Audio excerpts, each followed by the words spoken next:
hey, hello, hello, hello, hello, hey, hello, hello, hello, hello, hey, hello. Hi, hi, hi, hi. Hi, everyone. It is me, Sarah DM, a.k.a. DM.Seerah, and I'm back with another DMC. DMC is the minisode where you decide if I am connecting sense or chatting shit.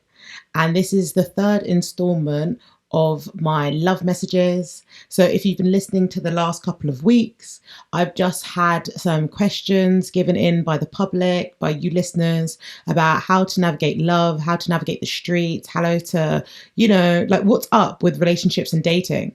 And today I've got three more questions. I'm by myself. I've got three tarot cards. No, three tarot decks with me that I'm going to be using to decode and unpack all the conversations about love. So yeah, I first think I'll start off with showing you all the decks. So the first deck I'll be using is, well, I'm showing you, I've got three decks and I'm just going to show you the three that I'm using. So this is the first one. This is the Modern Witch Tarot by Lisa Stoll. Beautiful deck, very great for beginners, I'd say. It has women and femmes and non-binary people on the deck. Very inclusive, very colourful, very like imaginative. So if you're a visual person, I'll definitely say this deck is great, especially if you're just starting, because I think like sometimes tarot can be a bit like confusing in the sense of like, oh, where's my attention being directed to? So having a deck that is just bright with color and like animation and all of those good things there makes it a great card deck. The next deck I'll be using is the Tarot of Sweet Twilight. This is one of my favorite decks because it has this like sweetness and innocence that is shared through the cards. On the side of the cards, it says, the sweet sadness of innocence, an enchanted world that reawakens at twilight and dies with it, gathering within all souls and love. And it's just honestly so cute. Like even in the 10 of Cups depiction, it's just two people drinking red wine and they're just living their best life. And like, if there's ever a clearer depiction of bloody 10 of Cups for me, it is that, because I love red wine. I fucking love red wine. So yeah, really nice deck. I'd say great for dealing with softness. Let's say if you're going through shit and you just need a deck to be gentle but give you clear messages, really, really good for that. And then the next deck that I have is Vice Versa Tarot. And these cards are absolutely gorgeous. So like there's a card, there's two depictions printed on one card. So it's like back to back. And it's really great when you're looking for timeline readings or if you're trying to like unpack how a certain energy is being portrayed. So I definitely recommend those decks because they're really, really helping me at the moment. I've already shuffled the cards and I'm just cleansing my hands. I'm going to ask everyone to breathe with me just to get in the grounded space for tarot. So please breathe with me, okay? So in for 3, hold for 3, and then release for 3, okay? Everyone, do it. You're listening, so you can follow on. So breathe in, hold, and release. Amazing. We're going to do that one more time, okay? So I want you to breathe in, hold, and release. Amazing.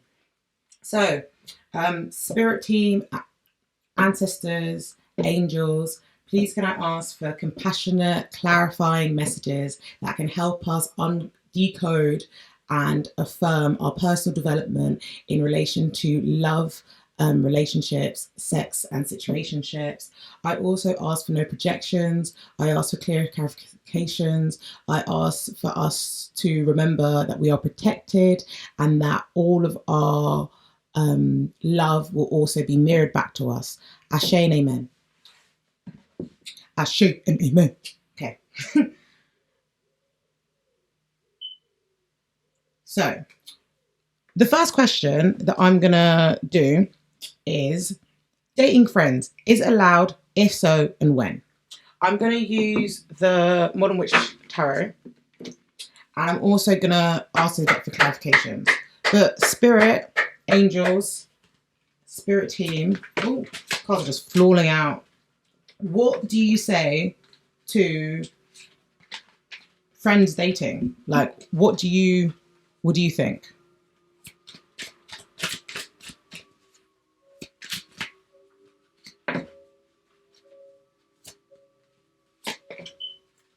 Okay. Right. Is there any more energy on this card? Okay, I'm being instructed to change decks. Is there more energy on this card? These are just jumping out. They're jumping out. Okay. Right. So, basically, dating friends. Is it a yay or is it a nay? With the example of dating friends, the first card that we got was 10 of Swords. No, it's not, sorry, 10 of Swords, 10 of Wands. 10 of Wands shows a character walking away, holding all these wooden sticks, holding all these wands to a new destination. She's been on a path. She's actually off path at the moment, but she's, I guess, going back to her center. And when you look at 10 of Wands, it talks about a card of being, having loads of responsibilities. It also talks about being overburdened. It talks about reaching, like going over optimum. So essentially with any fire, aka Wands element, you want to provide balance. So you're complementing the things that are working for you and detaching from the things that aren't. Just because if you have too much fire, you might get burnt. And this means that you'll have to require rest at some point. And I bring this up to say, like, this card came up reverse on as the first card. And I thought of releasing burdens. But I also thought of personality. And I also thought of endurance. And those words came up to me because I was thinking about, like, if you're dating a friend, then they know, you know, their personality. So you do have a freedom of understanding their character to a degree. I do think the difference between I do think there is a difference between platonic and romantic relationships, but that doesn't mean to say that it will, it's like when you're just friends, you know each other, but on a personal level, right? But when you get into a romantic situation, that's more on an intimate level. And it's sort of deciphering between the two. When I see the 10 of Wands, I do see the energy of, like, you've reached a level, you've reached the end of that level, and now you've got the chance to go on to a new level with this person. And the reason why I say that is because you got the 10 of Cups and also the Strength card. And basically, it's interesting because I love the fact that both 10s came out together. These 10s talk about completion, right? They talk about the end of a cycle when you see a 10.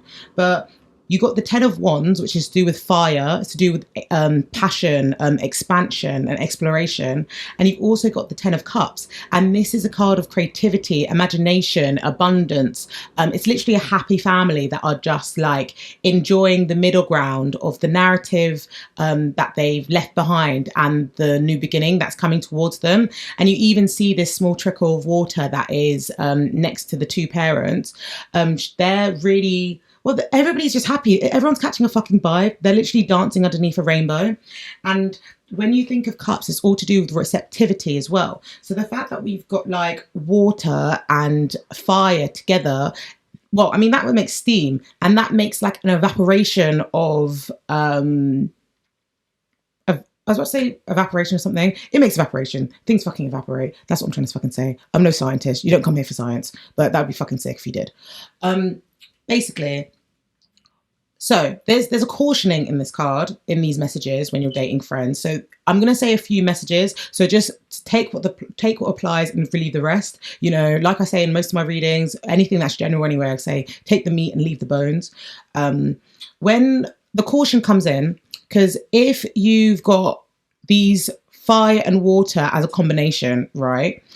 this might evaporate, and it might mean that things are good at first, but they will dissipate into thin air, meaning that things might be exciting and inspiring and interesting and creative, but it might not have the endurance or the commitment or the discipline to I can't speak, to fruition into a long-lasting relationship. That's not for everybody. That's only for somebody, you know? So like, really take the message, take what resonates and leave the rest.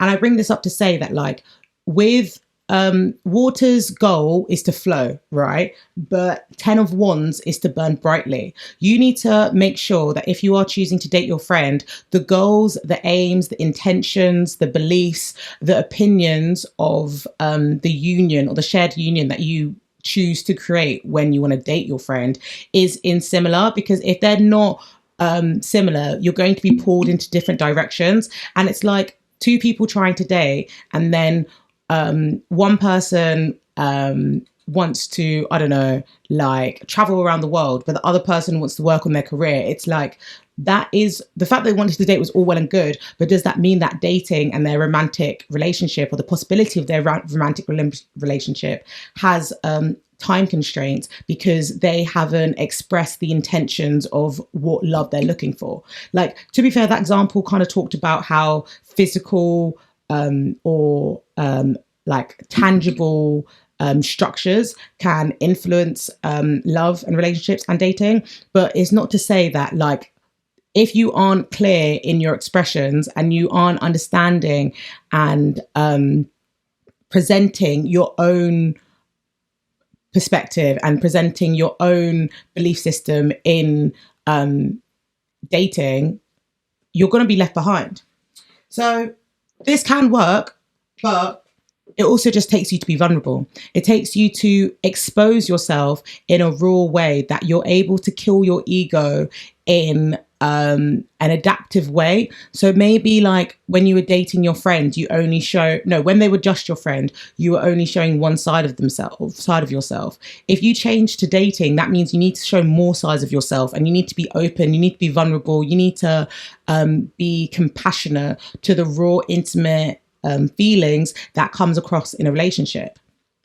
When I asked for clarification for the 10 of Wands, I got the Ace of Wands, and this sort of reaffirms the other understanding that it can work, having the action and the discipline of creating the wands with the compassion and the softness of the 10 of Cups is able to build something that is liberating and refreshing and hopeful, especially because in now this spread, it looks like this person is walking into this element. So it's like this person had to drop some perspectives, drop some ideals, dropped things that weren't serving them, like literally release the sticks that were causing to be extra weight on their back to come into the 10 of Cups. So maybe someone who's listening to this needs to release certain perspectives and ideals that aren't serving them, so they can embask in the 10 of Cups.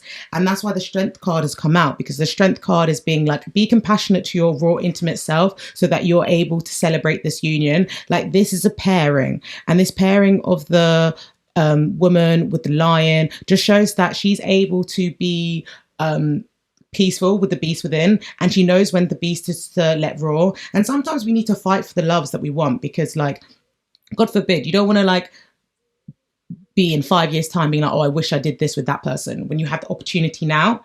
Further affirmation for that reading is the Ace of Wands, and this is the start of this you.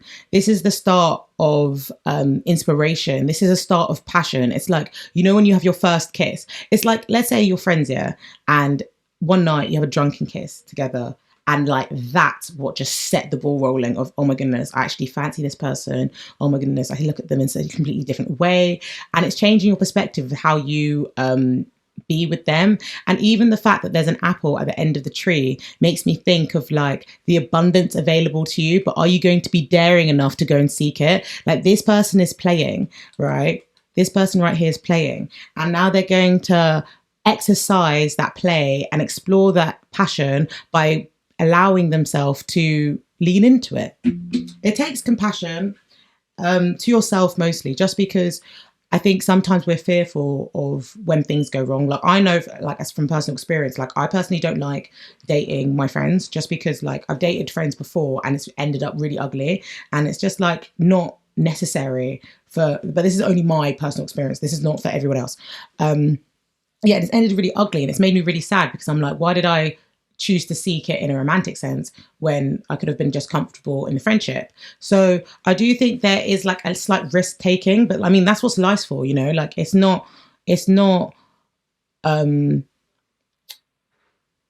well, you just don't want it to be boring. Like I know that sounds a bit odd, but like I mean it to say like it could be the best risk of your life. And I think when you date your friend, you need to be open to the new experiences that you'll share together, because it won't go back to what it once was, but it could build into something really beautiful. You also got the Page of Cups, which I think is such a like heartwarming card and like further affirmation of like putting your desires out there, because the Page of Cups is to do with your inner child, it's to do with your emotions, it's to do with like being excited for life in a very like comforting way, where you're able to treat yourself, you're able to treat the things around you, you're able to touch the world with a creative softness that allows you to feel the energy of the things available around you. And you see this fish, like this fish is literally out of water, and I think that's another like sort of like confirmation of being a little bit of a risk taker when you're dating your friends, because you're able to see well, try things new. I think whoever you're fancying that's your friend, go for it. Don't let your mind, and I should say this as well because I've got the Seven of Swords at the bottom of the deck, don't let your mind be your prison. And I mean this to say like, sorry, pardon me, don't let your mind wander to the extent that it can be harmful to you, because your mind can be your biggest op. And sometimes when we allow our mind to catastrophize situations, it doesn't allow us to risk take, because we're constantly feeding the anxiety and the worry that keeps us trapped in our current state. But to date friends and to try something new does take you getting out of your comfort zone. So I'm here for it. I even think, let me go back on the question actually. So the person said, is it allowed, and if so, when? So I'm going to pull some more cards. So I think it is allowed. Let me just reaffirm that. But I just think you just need to be compassionate and release some ideas or perspectives that you once had, because they might not actually serve you in this next union. It's like, I don't know, maybe you think your partner, no, maybe you think your friend is like the most, I don't know, supportive person, because because he or she or they have always been supportive to you. And that could be true. But then when you start dating them, you have to like learn their love language in a way that is supporting your own belief systems and your own inner child. Because it's like, I don't know, maybe your love language is I don't know, quality touch, and their love language is acts of service. They're still supporting you because you know their support as they were your friend. But now that you are in intimate or romantic experience, you're going to have to communicate and translate that. Like, look, I like you this way, but is it okay if we add on this, because I would appreciate that's the way that I'm loved, you know? So Spirit, am I using this deck or this deck? Okay. Spirit, if so, when? Breathe in and out with me, guys. Okay.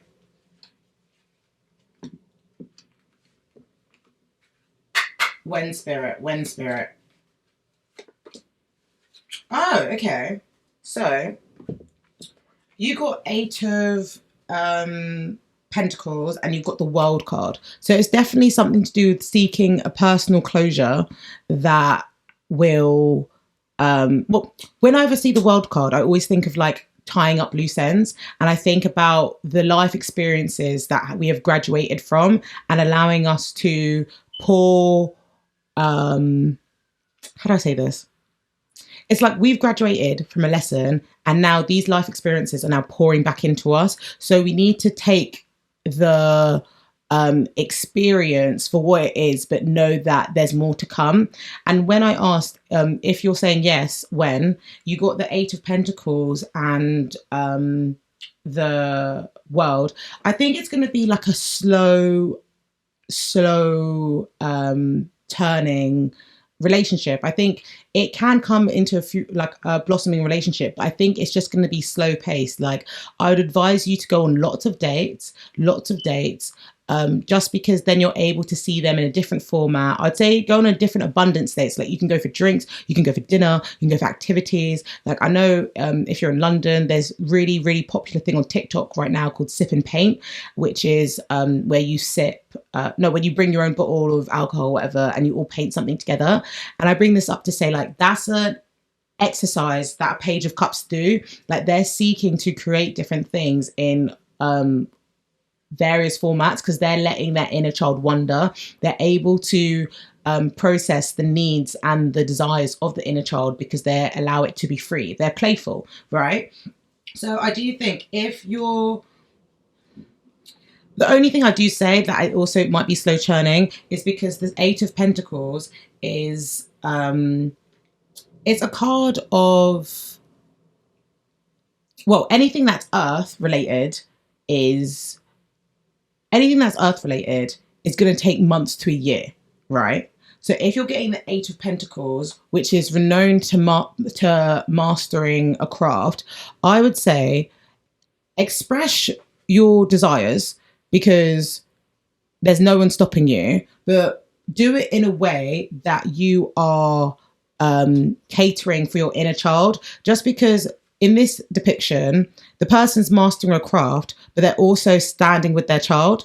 And that is sort of, I feel like they're in this energy, they're teaching their younger self something through their adults' actions and their adults' behaviors. So distract yourself with your inner child's desires and communicate their beliefs, communicate their wants, communicate their ideas in the adult present, because you have the capacity to now. And maybe as a child you weren't able to be as free and playful as you wanted to, so you've got the opportunity to do it. You could also do it with the person that you're dating, and it could be something that you do together.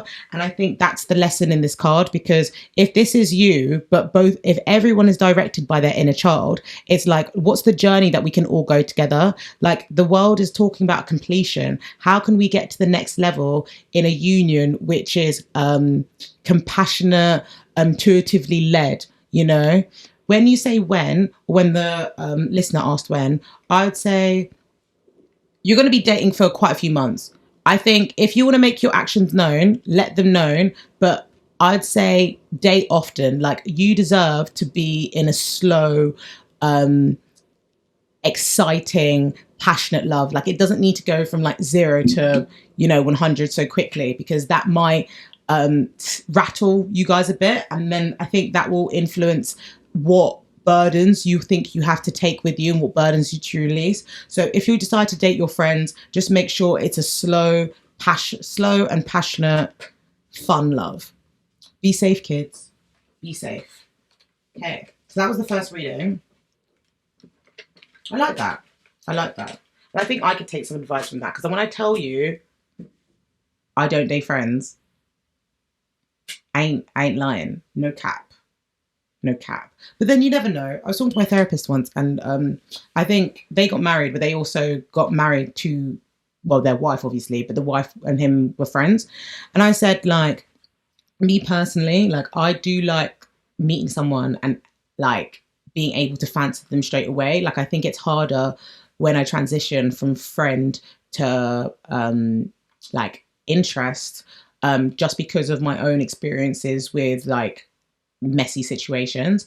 And they said, like, my therapist was just like, and that's fair, that's completely fair enough, but also when you are friends with someone, you're able to develop a trust and bond outside of your romance first. So yeah, it's just something to think about, because I think the longest relationships that I've seen in my adult life are the people that I've been friends for fucking years, you know? And like, how many times have you heard of like people being friends in school and then stopping, having no contact, and now they're like living together in like a serious relationship? So yeah, I just think be patient, be gentle, express your desires, but also you deserve a slow, consistent, exciting, creative love. Like, you deserve it, so follow it. Okay, so the next question is, ooh, this is juicy. So it says, is it lust or love? Please advise. I've got my own fucking thoughts about this, I'll tell you that. Okay, Spirit. Okay, I'm using this deck instead. Okay, Spirit. Is it lust? Okay, is it lust or love? Is this the love deck?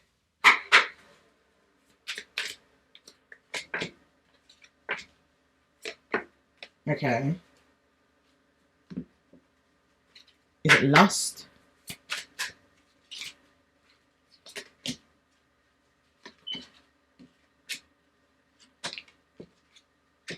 Okay, interesting. So like when I was pulling the cards, my spirit was literally like cut the deck in half and then use those two depictions.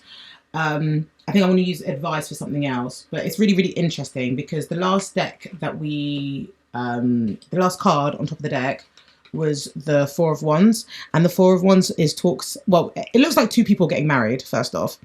And it's a card of celebration. It's a card of developing a spiritual foundation. It's a card to resonate about energetic barrier and home frequency. So essentially, a home frequency would be something that everybody emits, but as we fine tune into our home frequency, as we reject lower vibrational things in our life, that's when our home frequency raises. And this means that we have pillars, all like 4 pillars around us, but everything that comes into us is depleted from, not depleted, everything that comes to us is like bounced back off. It's about, I'm getting my English so well today. Everything that is coming to us goes back because our home frequency is so strong. And the Four of Wands talks about like celebration, 1111, harmony, marriage. It could even do fast love, holiday romance. There's so many different synonyms that comes under this card, as they do for any tarot deck, but it's more to do with Four of Wands just because of the fruitful nature and the exciting nature of chance, really. The Four of Wands is just it's a very happy card. It's a card to do with security and personal development and affirmation. But let me get back into the reading before I water off. Let me have some water as well because I can feel myself flowing. So, Four of Wands at the back of the deck. A card to do with foundations. When I picked up Lust, I got the Fool, Justice, and the Three of Swords, right? And when I saw these cards, it made me think of taking risks again. Maybe this is a section of maybe this is the theme of the tarot reading, taking risks in love, just because I've seen it come up in 2 readings now. But we've got the Fool card, we've got the Justice card, and we've got the Three of Wands. No, the Three of Swords, sorry. And the Fool talks about that playful, curious energy of being open to the unknown, but also knowing that you have all the skills and you all have all the wisdom to go through what happens because you're wise. Do you know what I mean? Like, it's not to say that like you can't be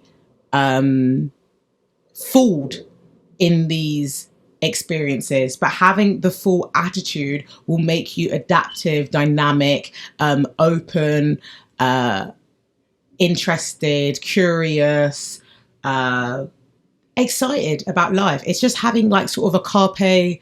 Is it carpe diem? My fucking English today is awful. It really, really is. But I mean, like, I hope by now at this point you're not here for my fucking English. You're here for my divine fucking energy. I'm gonna Google the word because it's gonna annoy me now.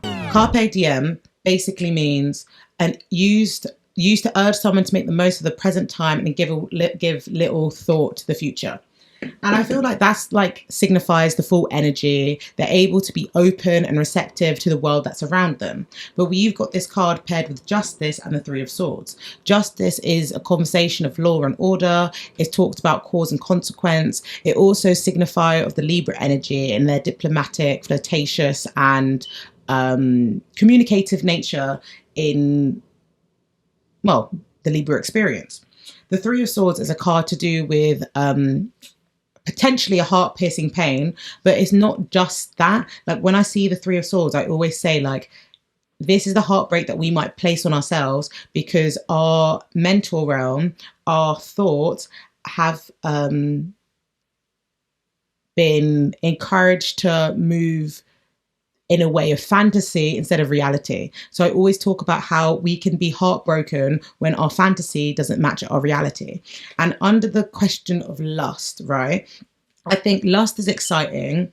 Lust is about balance because there's something that's exciting. There's something that's intriguing about this person. So I do think like the flirtations, the unknown, the investigative nature of Libra kind of understand where they're so like taken by this person or by these people is going to be interesting. But what is necessary for lust and navigating lust is the opinions of ourselves and the situation. We need to make sure that our core beliefs aren't impacted by our experiences of lust because we don't want to feel like we've bled out by interpersonal relationships. We need to be understanding of how interpersonal relationships are a reflection of the union, but we can't internalize and be afraid of how these experiences are a reflection of us. It's like, let's say if I was dating someone and I found them really attractive and it was like a lustful situation and they decide to ghost me, right? That's not a reflection of me. That's a reflection of their avoidance. Like, it's not to do with anything that is wrong with me. And I think this is the problem with lust sometimes. Like, we get so excited. We get so intrigued and so interested by this new source, this new flavor, this new person that comes into our lives, and we want to explore it, we want to investigate it because we're like, oh, why do you turn me on so much? But sometimes it can do us more harm than good because we change and we change our beliefs or we change our standards to fit with their ideals, and that's like a major life lesson that Libras need to come across. Like, I know plenty of Libras, and I'm sure you do too, that have lost themselves helping others. And it's like, babe, why are you agreeing to everything? Like, did you even want to do that? Like, what opinion is most important to you so that you don't have to be consumed by the opinions of others? You know, like Libra sometimes, like, they just overextend themselves. They want to be the best person to everyone, and it's like, what about yourself? Like, be gentle on yourself. Like, you have to literally look out for yourself. And underneath lust, actually, let me get can I get a clarification, Spirit? I want to get one for lust. Breathe in and out with me. I don't know. I kind of want affirmations, not affirmations. It's this one. Okay, fuck it. Four of Swords. Okay, can I have one for love as well? Is it this one? Okay, no. Spirit. Everyone breathe in and out with me.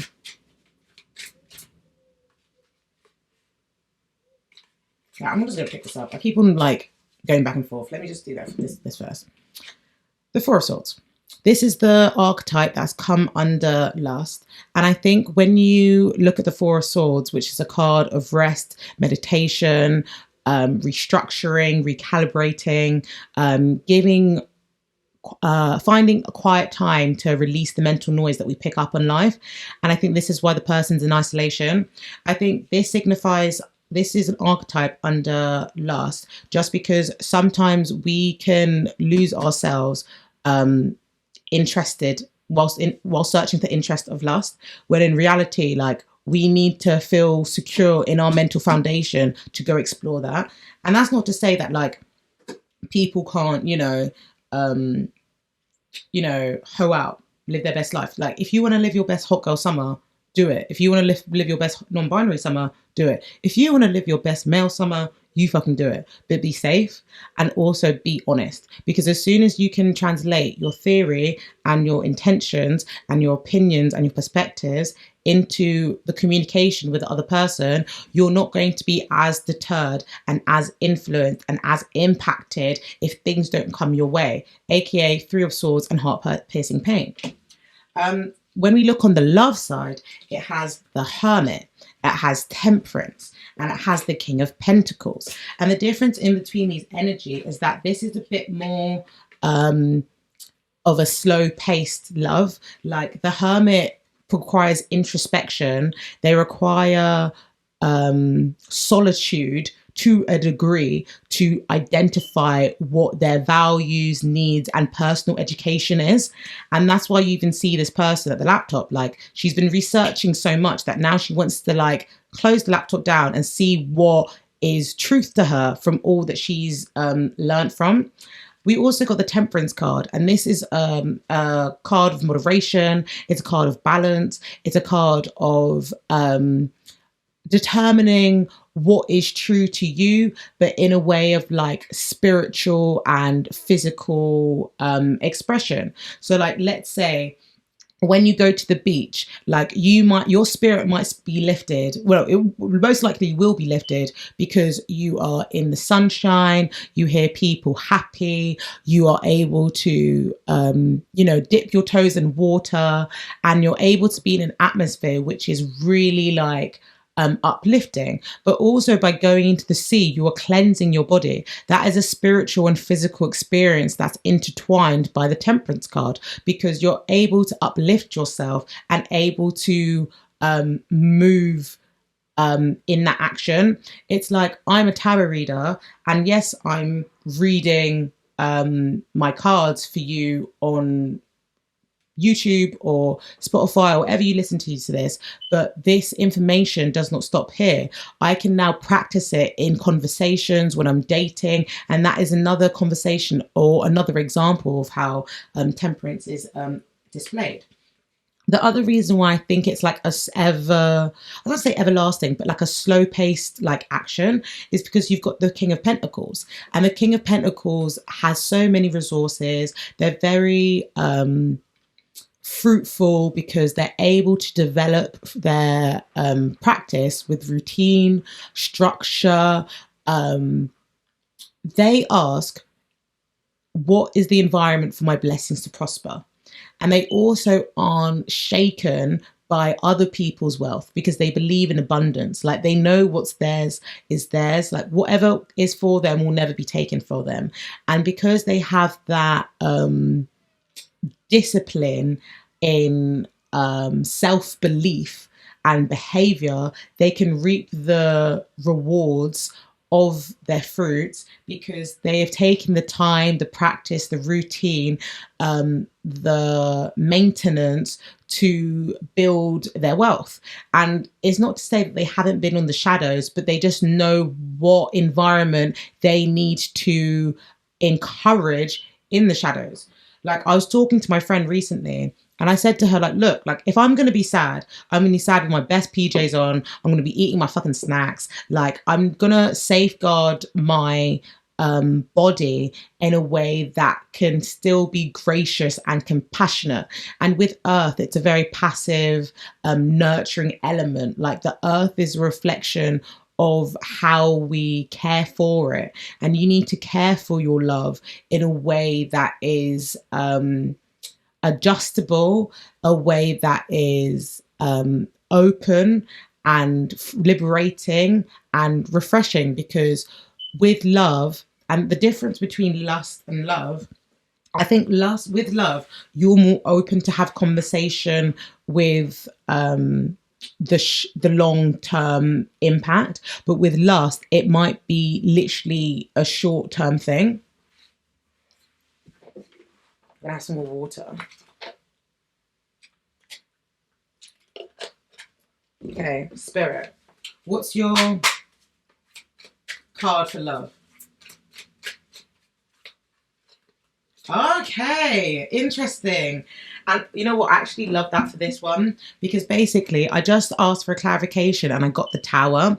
And the Tower is like, even though there's no bad or good cards in the deck, the Tower is one that people sometimes are scared of because it talks about being anything that's built on a shaky foundation needs to come down.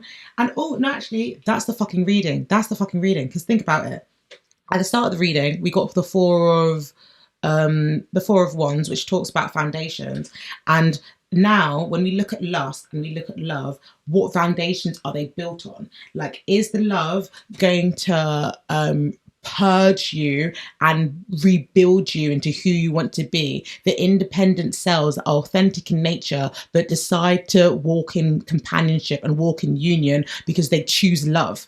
The people who choose lust are still moving in. It's like they need rest to repair the isolation. And this isn't to say that like lonely people or people with all support can't experience lust, but it's more to say that like, what are you guarded with that makes you think that you can't have this love?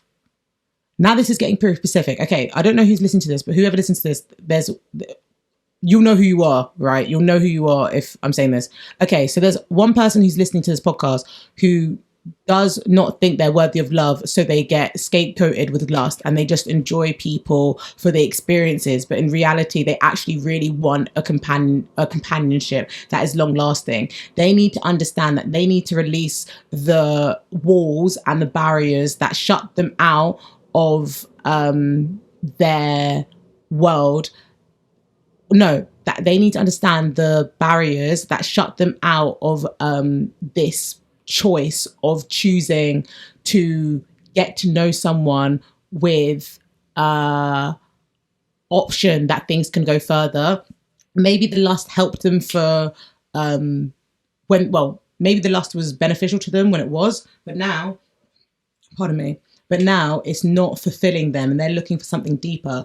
And this person's caged in, right? So you need to rest up, like be gracious to yourself, because meditation will allow you to identify the blockages which make you feel shunned out. But in reality, you are putting these walls up, but they're also opinions that need to be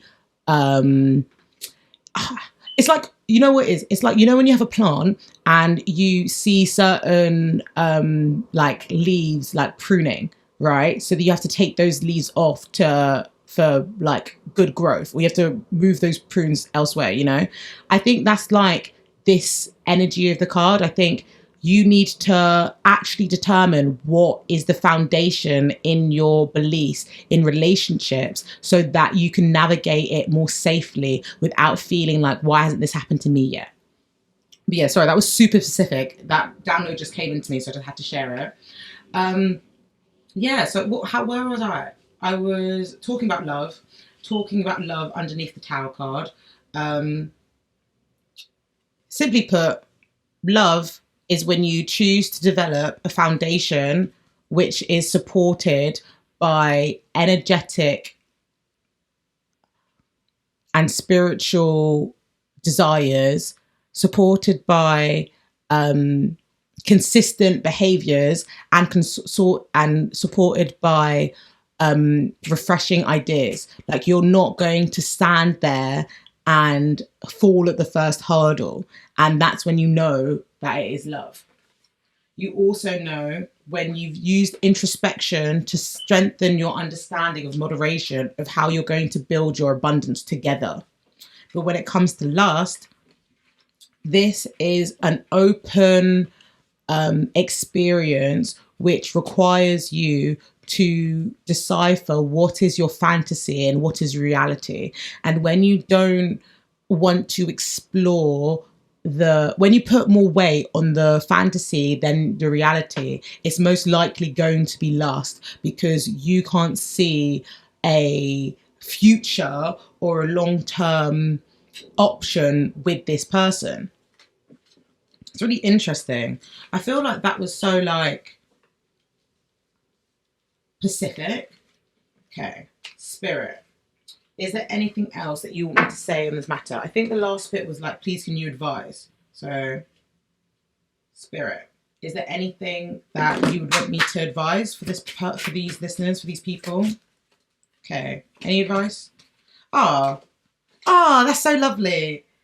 You basically, Spirit said you can have anything you want. Like, Spirit said that you can have anything you want. You got the Magician and the Sun card, and how bloody like the creative energy that's available to you is literally empowering. Like, I literally felt a shift when I picked those cards up, because it just shows that you have all the tools, you possess all that's what's necessary to get your person. And you also have the opportunity to have so much joy, optimism, like just true and pure happiness, deciding how to navigate these situations. But for those who are navigating lust, I would just really, really ask and encourage you to not put so much weight and so much effort on the fantasy than the reality, because that's what could lead you into heart-piercing pain. Use the Four of Swords to meditate on what's shutting you out and what's shutting you in, because you can navigate lust healthily, but you need to be able to weigh up your options, like the Justice card, and see what you will settle for. Like, don't have your standards and move accordingly. And if someone doesn't meet those standards, well, shit, you can go find someone else to lust over. When it comes to love, you've got Temperance, the Hermit, and the King of Wands. This is all to show how introspection, commitment, and discipline can bring you into a very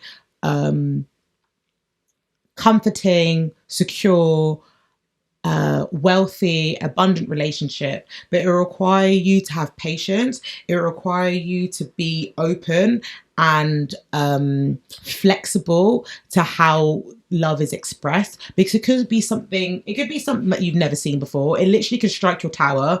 And one thing, and shout out Rianne, read the Oracle on Instagram, or read the Oracle in other like social media's website, whatever. She basically was talking to me about loved ones. She basically said, like, the thing is, even if you're in love with someone, or if you're in love with quote unquote the wrong person, those triggers are still going to come up, like the triggers of frustration or pain or anxiety, But when you're in love, when you're actually in love, and you're in love with a healthy relationship, you have a safe space for those triggers to be expressed and those to release. It's like you guys can work together in the union. So shout out Rianne for giving me that wisdom, because I feel like I'm just dropping her wisdom every week on the podcast. Just imagine if she trademarked like her wisdom. I'd be like, oh shit. But here I am. Shout out you, Rianne. Yeah, and just to affirm, the fucking Magician, manifesting generator, like the manifestator of the Magician requires you to believe in your magic, and requires you to pour into your creativity in a way that is re-energizing, because sometimes the Magician can forget their magic, but the Magician is capable of so much more. They're able to timeline jump into all these different perspectives and all these different worlds to bring out their desires. So just trust and believe that like you're deserving of these things, because they'll come to you. And if you don't need fucking furthermore like confirmation, you literally got the Sun card. Like, spirit, God, universe, whoever you pray to literally wants you to do well. They want the best for you, and they want you to navigate whatever relationship situation, streets, or whatever you're going through with with confidence. They don't want to see you in pain. Do you know what I mean? They just want you to be able to express your heart's desires and express your needs as best as you can, so that you're not blindsided in the future. That's your reading. I like that. I really, really like that. And these readings are flowing. I'm just taking some more water again. And that takes us to our last question. Okay. Star sign compatibility, facts or fiction? Ooh. Okay. So, I personally believe, actually no, let me not give my opinion just yet. Let me not. Because I'm going to give my opinion after I pull out some cards. Back. Sorry for the...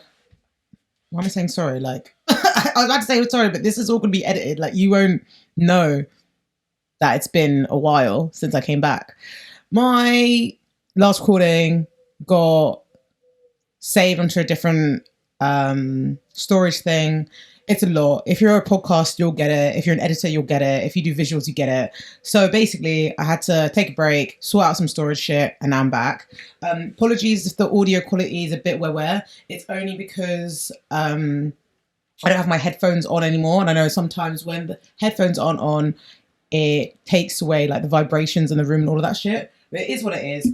We're going to go to the next question. And, oh shit, my friend's over there. Bit chaotic just then, but it's okay. We move. We're here and we're lively. First thing that I want to show you guys though is look how amazing this card is. So earlier when I was talking about the strength card, having to be compassionate with your lion self, and knowing when to roar, knowing when to, light the beast inside of you, I thought I would just show you the depiction in the vice versa tarot deck because it just completely illustrates what I'm talking about.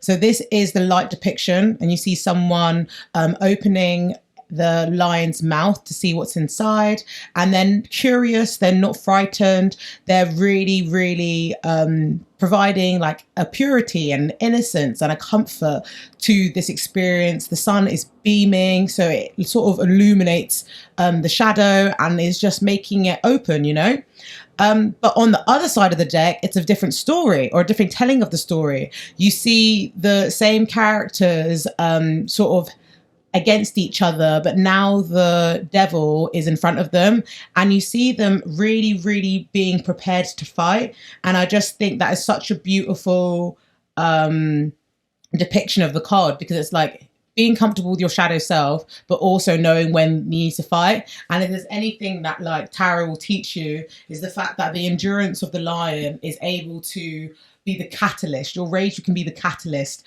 to beating the devil, beating the demons that are in your life. So I just thought I'd show that to you before we get started on our third question. So the third question that we have is star sign compatibility, fact or fiction? So I'm going to shuffle these decks. And am I going to use this deck, Spirit? I can use this deck. Ironically, the strength card just fell out, but now I'm like, does it even need to be here? I'm going to use another deck. If it does come out, then it comes out. So, Spirit, fact or fiction? Okay.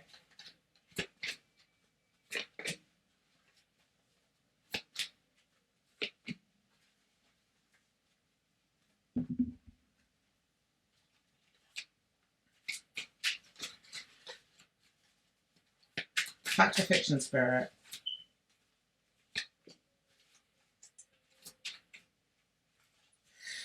Breathe in and out with me, guys.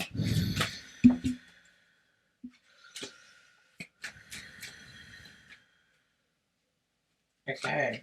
Very interesting cards that we got here. Also got the Magician at the bottom of the deck.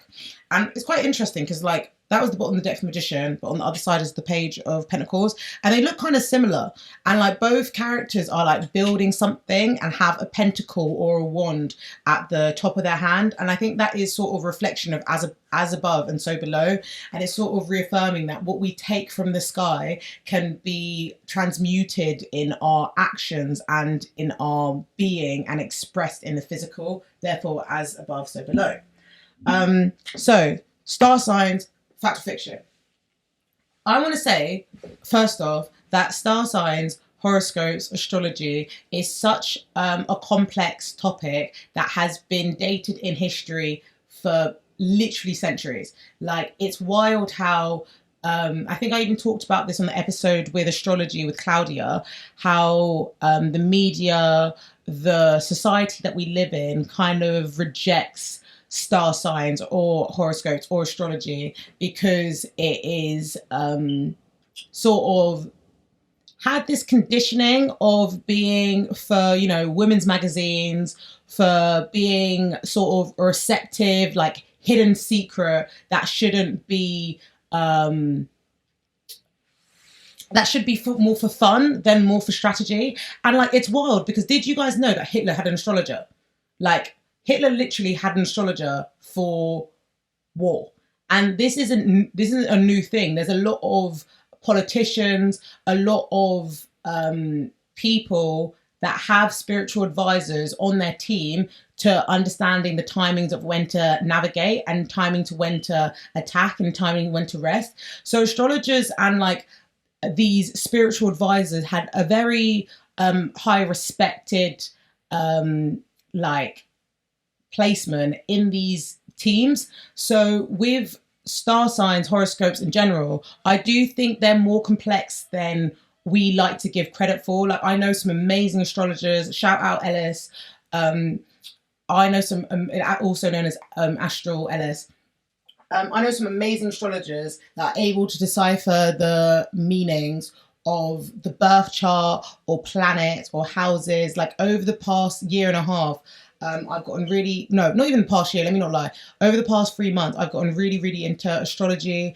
Not to say that I haven't done readings on it, but it's more to say, like, just want to learn about charts, and I want to learn about how I can depict information from your birth chart and how that's displayed in your future, because it is honestly amazing. Like, my first reading with Ellis was in 2019 or 2020, and I got the reading. It was a literally spiritual awakening. Another one. Thank you. Another one. Thank you.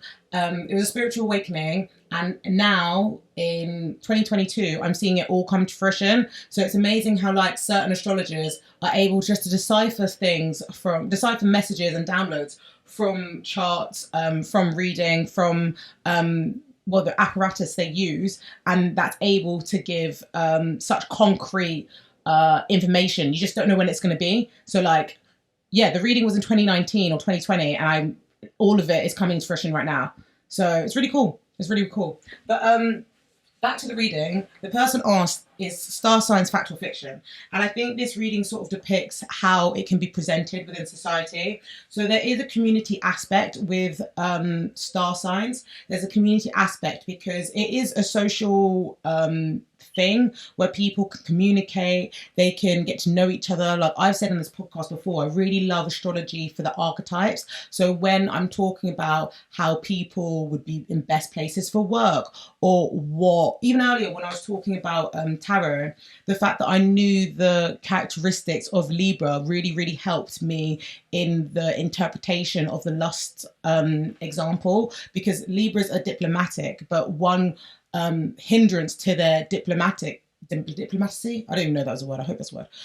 One hindrance to their nature is that they just want to be the best at everyone. They want to be the best of everything, and they don't prioritize themselves in the process of sharing all their things.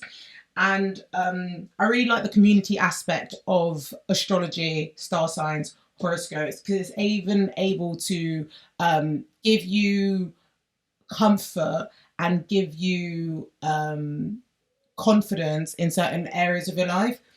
One thing that I do say though, like, knowing your star sign is not enough. Like, star signs is typically the one that people know. So like, let's say I'm born in March, so my star sign or my sun sign would be Aries. And if I was just an Aries, like, or if I just knew that I was an Aries, like, people will be able to notice that. But it was only until I examined and explored my birth chart I could see how Aries manifests in different ways for me. So Aries is in my Sun, my Saturn, and my Mercury. So the way I express myself is like an Aries. The way that I choose discipline is like an Aries. And this just means that the translation of the archetype of Aries, whether that's fast, impulsive, raw, energetic, like chaotic, can be expressed in different aspects of my life. Mercury is a planet of the messenger. So Mercury was how I translate my mind to well, I'm my mind to paper, my mind to people, my mind to thoughts. Like even the fact in this episode or in any of my episodes you'll listen to, like I've got a fucking glitch sound because I forget what I'm talking about because my mind's going so fast, or I bring four conversations into one. Like even now, I started on tarot reading and now I'm talking to you about my birth charts and I'm talking to you tangents. That's very Aries behavior because they're impulsive. They just want to share their message and get it out as fast as they can. So that's what I just wanted to say to give some like context and nuance on this subject. I asked star signs, are they fact or fiction? We got 8 of Wands, we got 9 of Wands, and we got the Queen of Cups. And I think this goes to show how like messages can come in that can be complementary, but they also need to be in line with the direction that we're taking. I think the fact that people are a lot of people take things as Bible, and like that's not great because they're able to detach their intuition from the message they're receiving. It's like, as if I went on TikTok right now, there are all you need to do is scroll for 2 minutes and it's like Aquarius, Aries, Libra, Scorpio, I've got a message for you, then it's another message, and then it's another message, and then another message. And I think in that experience you need to like use your discernment to realize that all these messages cannot actually resonate with you, because then it's becoming too fine-tuned and these messages are being appealed to the general masses. Like how can you get a message? Actually, let me tell you that this one example. I was on Twitter the other day and they were all talking about, the TL was all talking about this card, which was the 7 of Swords, and the message on the top. And the message was, your partner is going to get back to you. Your partner is going to talk to you. You just need to be patient. Da, da, da, da, da. But if anybody who does tarot, if anyone does tarot, like talks to you or you talk to them, the 7 of Swords is literally a card of deception. It's literally a card of betrayal. It's literally about a card of someone trying to pull the wool over your eyes. And I found it kind of funny because that card is literally telling the message that that's fucking rubbish. But because everybody wants to hear that message, because we all seek intimacy, romantic relationships and partnerships, we want to just take what we'll feel validated in. And in that sense, I do think it's even though that was a example of tarot, I think in that sense it was fiction, because it's not fair to use information which people are seeking to get affirmation from, but change the wording to benefit the actual message. You know, like you can't say that's going to happen when the card is saying something different. And that's the same with the astrology. I think like astrology, and there's a risk of people really, really identifying with their horoscopes or their astrology or their birth chart and then using that as an excuse. It's like, let's say if I'm known to be quite flaky, or I'm all known to be like a bit late sometimes, just because I've got such bad time. I don't know what the word is, but it's like you don't know how long it takes you to get things. So like, let's say if something is at A, I might be late or I might be extra early because I just don't understand how long it will take me to get there. Anyway, I bring this up to say like, Aries are impulsive. Aries are quick. I can't use the excuse that I'm always late or I'm always early on being an Aries, because it's not my own personal responsibility. I'm not gonna justify my lateness to my fucking star sign. Like that's fucking fiction. Do you know what I mean? I think horoscopes can make you more aware of certain characteristics and make you aware of what you need to develop more. Like this one time I was dating a Taurus and I don't have any I don't have any earth placements in my chart. I only have a Virgo Mars. I think I only have a Virgo Mars. And when I was able to date him, I learned so much about the earth element, building your pentacle, taking it slow, making it, enjoyable, mastering the craft of the one pentacle and doubling on that with the second, enjoying the process. And that was really beneficial to me because I was able to see at first hand how a different element and a different archetype would move through life, But back to the cards. You got Eight of Wands, Nine of Wands, and Queen of Cups. And I think this sort of cards talks about how messages can be complementary to you, but you also have to be willing to decipher what is internalized, because you don't want to listen to mass information and let everything through this barrier. I say this because you got the Eight of Wands that is literally driving along to the Nine of Wands, but the Nine of Wands is standing outside their the wall that they just made out of their wands. And this is different perspectives that they hold, and this is how their spirit is manifesting in the physical. Because wands is all to do with expansion. This idea and this energy and this perspective can bring them into new perspectives. It can literally broaden your horizons, and therefore the Nine of Wands, sorry, I think I said, yeah, all of this is wands. The Nine of Wands is being diligent about who they let into their space and who they let out of their space. They're a bit of a wounded warrior because of the battles that they faced, but they also know that to be really open, receptive to the nature of this human experience, you're going to have to drop your wand at a certain time. You know, you can't always be hyper vigilant to the stimuli that comes into your environment, because then you're always going to be looking out for something when you could just be present. And I think when I look at these cards asking, is it fact or fiction? It's like, take what you need and internalize the wealth. I think what can be fact is how the planets especially impact on a societal level. Like, I remember, so Mars is the planet of war and like anger and like, you know, passion, all of that stuff. Wait, is it passion? Yeah, I think it's passion. I still have a lot of reading to learn. So if I got that wrong, let me know, because we can learn together. I do think when I found out that the Mars is the planet of Mars is the planet of, what am I saying? Mars is the planet of like rage and anger and passion and all of that stuff. I remember one time there was like all of these wars and fighting and deaths that were happening over a short period. It was literally like 3 days, and Mars was doing a madness during that time. So I'm like, look at that. I'm just going on my phone really quickly because I'm releasing this episode tomorrow, but I'm also want to show you something that's happening in the stars. So where is it? Okay. Got it. So basically, currently we've got a Mars, Uranus, and North Node conjunction, and I'm getting this Instagram post from Crystal Banner. She's an amazing artist. She also makes tarot cards and oracle cards. I actually got my first ever deck from her. It was Collided Dope deck. It's a beautiful deck. It's like pop art with like Beyonce and African American figures on there. It's absolutely amazing. Definitely recommend. So I bring this up to say, Mars, Uranus, and North Node conjunction.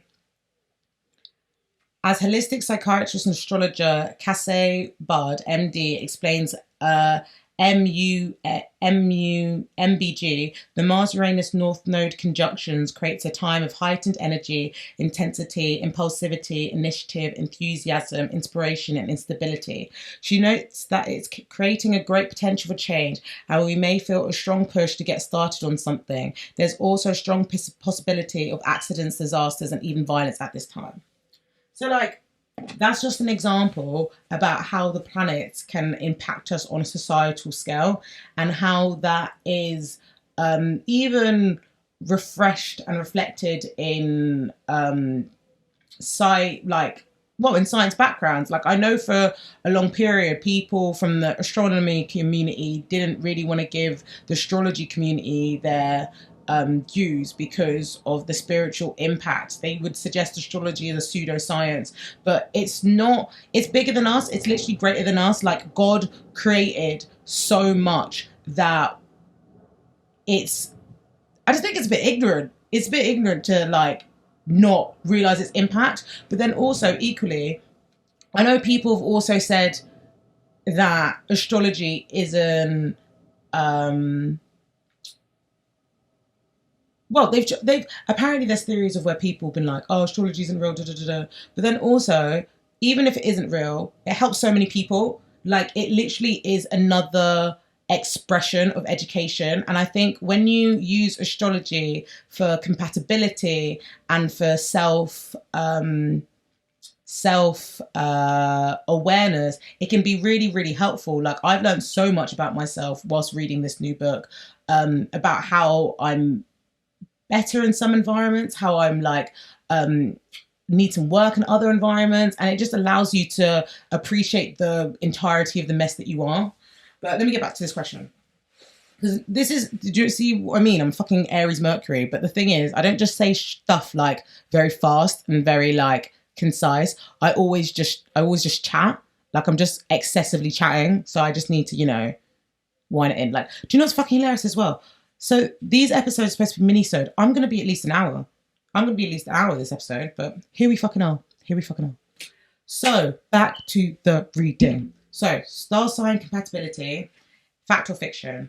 I think the communication and the messages available to you can be fact, but what could be fiction is how much excess you impact on your livelihood, on your survival. Like if you take every single thing as Bible and don't use your own intuition and your own discernment and your own like societal identifiers that help you navigate this human flesh body that you're in, you're going to realize that you can't just rely on the things outside of yourself to direct your life.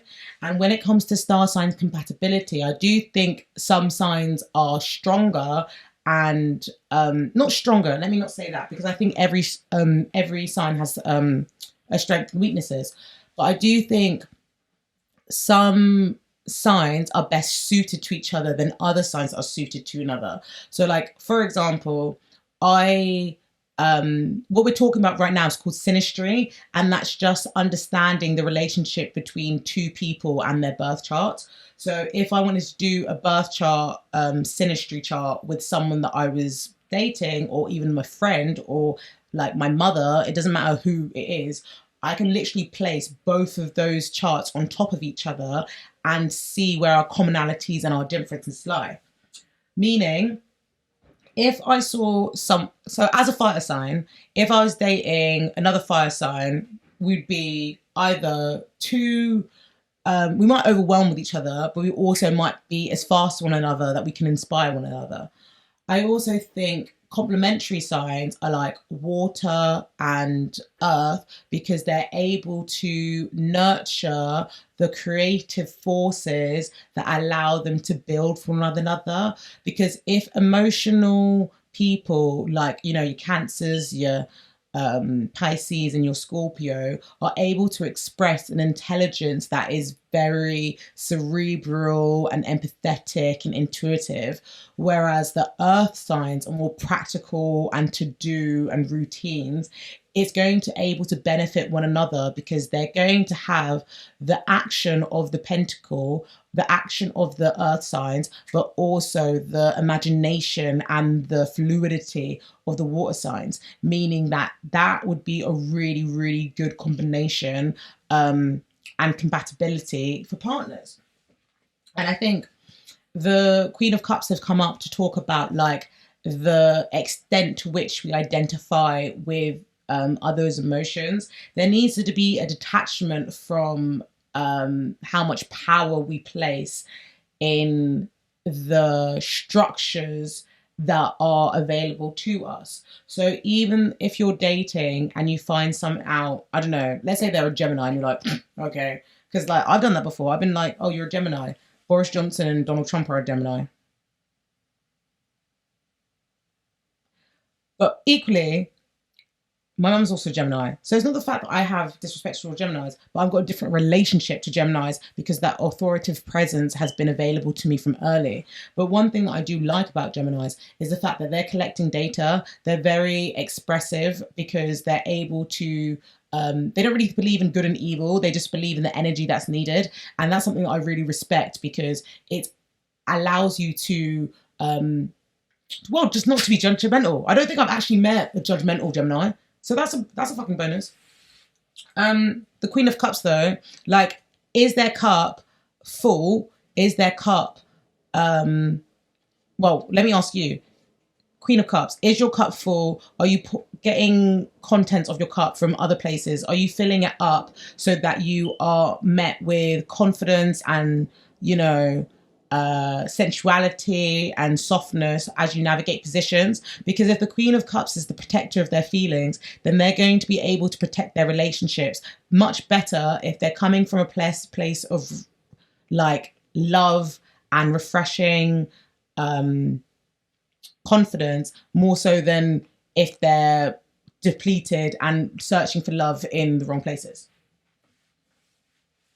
So the cards to confirm that again is the Empress and the Ten of Swords. And I fucking love this depiction of the Ten of Swords, because a card that is known to be so exhausted by the mental overwhelmness of you know, rumination, your thoughts just circulating because you're just exhausted by all the ideas, the projections, the interests, whatever it is, like, have just, you know, taken you to the fucking ground in a different depiction. So, like, this is how the Ten of Swords is normally presented, but in this depiction of the vice versa tarot, it shows the guy looking at this. He's come out of the sea. He's looking at his old armor, his old layers of protection, and he is in front of a solar eclipse. And this is a time where you can illuminate the things and the shadows and the beliefs and the feelings that were previously hidden, and you can decide to release them and cleanse them because you've come out of this new identity. With that interest, you can nurture and mother yourself with celebration of life, celebration of abundance, celebration of creativity, and celebration of warmth, because the Empress is a mothering archetype that provides abundance in all their feelings. You know, like, if the Empress created the world, then how are you best going to show your divinity? Like, are you... I need some water.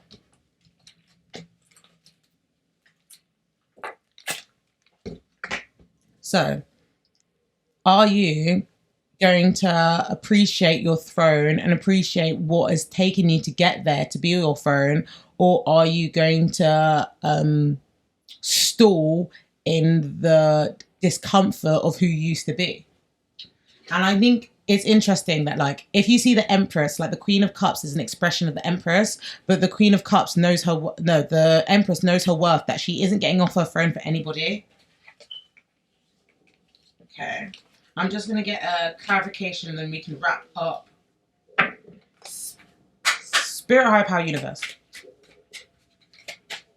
Fact or fiction, star sign compatibility. 2 cards. 1, 2. So, it's interesting because the Ten of Swords came up again, and I do think that means that, like, well, it's time to close the reading, but also it's time to, like, identify who you want to be and how you're going to act. Like, your star sign compatibility is only information that can broaden your awareness and help you more insightful to your experience, but it's not going to, like, you actually have free will. Like, and that's why I think this card came out at the end. Like, you have free will, you have choice, you have an idea that is true to you, and are you going to follow it, or are you just going to be pushed and encouraged to do what is available to you? Like, just because something's, like, proposed to you doesn't mean that you need to follow it. And I think star sign compatibility means that it can give you information of how to navigate your relationship, how certain things might be more beneficial than they are not. But if the love of your life comes over, and yeah, you might not know they're the love of your life at the moment, but if the love of your life comes over and they're not the sign that you wanted, that does not mean that you let them go. Like, you bloody work. You learn about that fucking star sign. Like, maybe not, like, specifically through their birth chart, but, like, you learn how to be with that person because that's the love of your life, you know? And I just think star sign compatibility is very, very real, but it shouldn't be taken as Bible if people are not going to use their own discernment and own intuition to navigate their current circumstance. Because it's like with the Ten of Swords and the Ace of Swords, it's like this person is overwhelmed by the options, but they're using the casket and the rebirth of said experience to determine what's true to them. And the Ten of Swords in this card shows like what was illuminated that needs to be let go of. And then the Empress is literally like how you nurturing and mothering yourself. So like use this as an example, especially when you're risk taking for love, when you're determining what situationship, what's the streets look like, what if you're getting back together an ex, like really, really, really, really, really understand and identify what is true to you, and understand how that these even the eclipse season, even the retrograde, like I know Venus retrograde was doing a number on people last year, and it was a very, very strenuous experience, because Venus retrograde was a planet about love, but when it's going in retrograde, it means that it's reverting backwards. So it's going backwards to in its like reversed orientation. And this was happening in Capricorn. So Capricorn's all about structures, discipline. So people who got into a relationship that didn't identify their wants and their values at the start were really suffering later on, because the same wants or desires that they needed weren't being, were being highlighted in the Venus retrograde. So yeah, that's what I think. I think star sign compatibility is really real. I think it is something that you should take into consideration, but it shouldn't be something that you internalize that will impact your experience of dating, because then you're going to become quite fixed. And dating should be interesting. It should be open. It should be, adventurous. It should be exciting. And I think with the Ace of Swords, it's just really reaffirming that like you need to follow what's true to you, and you need to allow yourself to develop the information and develop the thought when you get there. So yeah, that is my reading. But yeah, it's been really nice reading for you guys. I really enjoyed it. I'm going to try and edit this episode either tonight or tomorrow morning. I'm really excited because when you guys listen to this, I'm going to be at a fucking dance class by Mela fucking Murder. Like, honestly, she's a bad fucking bitch. She's from New York and she's just honestly incredible. Like, you're amazing. I love you, Mela Murder. Like, I just can't wait to see her move. Like, it's going to be spiritual, this workshop. It's going to be fucking spiritual. But, yeah, I've had a really great time reading for you guys today. I'm going to love you and leave you. If you want to listen to the podcast, it's available Spotify.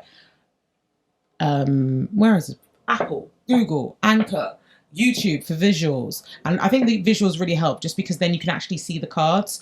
Let's manifest me a camera as well, because right now I'm just using my laptop camera, and I'd really, really, really love an actual camera so you can see this face in 4K. Yeah, if you want to join the spiritual Discord group chat, links in my Instagram. It's also going to be linked in this bio.